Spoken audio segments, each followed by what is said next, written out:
Tara guys, bakasyon muna tayo. Magpasarap muna tayo. Kalimutan muna natin yung mga trabaho. Takasan muna natin ang mga stress sa mga amo natin. At bisitahin natin ang ating mga mahal sa buhay sa Pinas.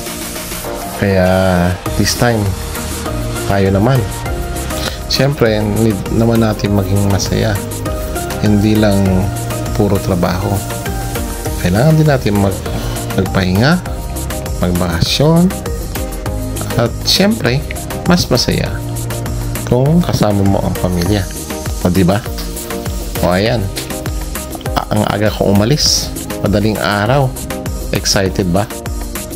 8 hanggang 10 oras din ang kakaharapin kong biyahe, pero okay lang.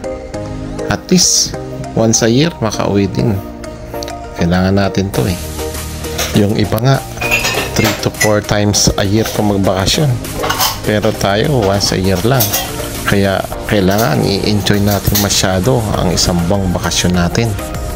So sige, abangan nyo na lang po ang lahat ng mga i-upload kong video sa aking bakasyon. I'm sure mag-i-enjoy po kaming lahat dito sa bakasyon kong to.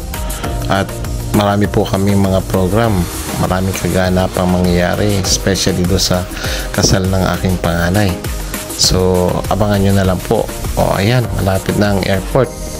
So see you na lang po sa mga susunod kong i-upload na video. Wish me all the best for this trip.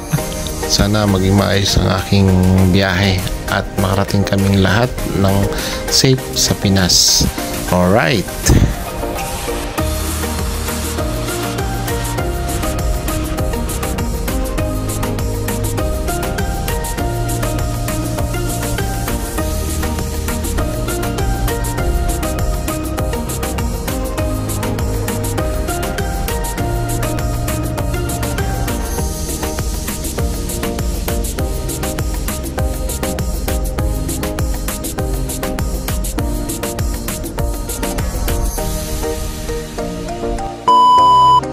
Alright, ayan, nakapag-check-in na po tayo at tapos na rin sa immigration. Nakapasok na tayo dito sa famous area na makikita nyo yung main attraction na Big Teddy Bear dito sa loob ng Hamad International Airport.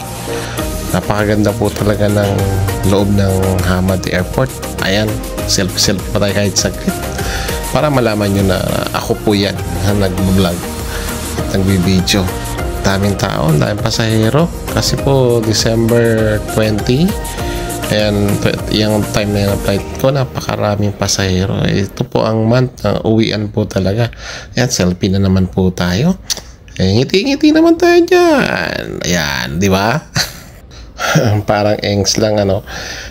Siyempre ito pong vlog to, yan dinadub ko na lang po kasi nga mahirap magsalita.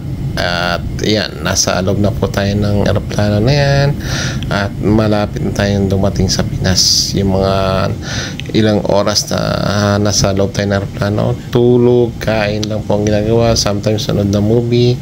At yung huli na yan, pinapakita ko yung kung nasa ano po yung location ng aeroplano.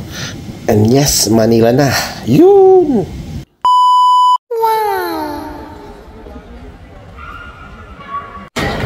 Welcome to Philippines. Welcome to Philippines. Next month, iiyak na naman.